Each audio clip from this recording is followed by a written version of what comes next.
ఈ తొలి ఏకాదశి అనేది ప్రత్యేకమైనటువంటి ఏకాదశి అయినా కానీ ఏకాదశి కనుక ఏకాదశి వ్రతము ఎవరైతే ఆచరిస్తారో ప్రతి మాసంలో ఇప్పుడు జనులంతా కూడా ఎట్లయితే ఏకాదశి రోజు ఎట్లయితే ఉపవాసం ఉంటూ స్వామి సన్నిధ్యానికి వెళ్ళి స్వామిని దర్శించుకునే ఉదయం పూట కొంతమంది ఒంటిపూట భోజనం చేస్తారు, మధ్యాహ్నం భోజనం ఆహారం చేయకుండా అన్నప్రసాదం ఏది తీసుకోకుండా సాయంత్రం ఏదన్నా అల్పాహారం స్వీకరించి ఉంటారు. అది ఉపవాసం అని అందరూ కూడా భావిస్తారు. కానీ అసలు ఏకాదశి వ్రతం అంటే ముందు రోజు దశమి రోజు రాత్రి భోజనం అనేది పూర్తి చేసుకొని దశమి రోజు కూడా సాయంత్రం ఎటువంటి ఆహారం కూడా తీసుకోకూడదు.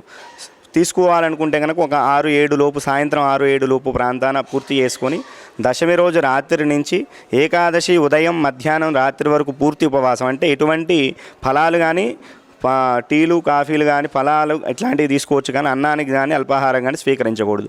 ఇట్లా ఏకాదశి మొత్తం దశమి రోజు రాత్రి నుంచి ఏకాదశి మొత్తం ఉండి ఉదయం పూట తెల్లవారి ద్వాదశి గడియల్లో స్వామివారికి సాన్నిధ్యానికి వెళ్ళి నమస్కారం చేసుకొని బ్రాహ్మణులకు ఏదైనా సాహిత్యం భోజనానికి సంబంధించినటువంటి దాన యజ్ఞాదులు అనేటువంటి ఏమైనా ఉంటే అది బ్రాహ్మణులకు దక్షిణాదులు సమర్పించి ఈ ఏకాదశి వ్రతాన్ని జనులంతా కూడా ఇప్పటి నుంచో అనాది కాలం నుంచి ఏకాదశి వ్రతాన్ని ఇలా చేసుకుంటూ వస్తున్నారు. ఇది అసలైన ఏకాదశి వ్రతం అంటారు.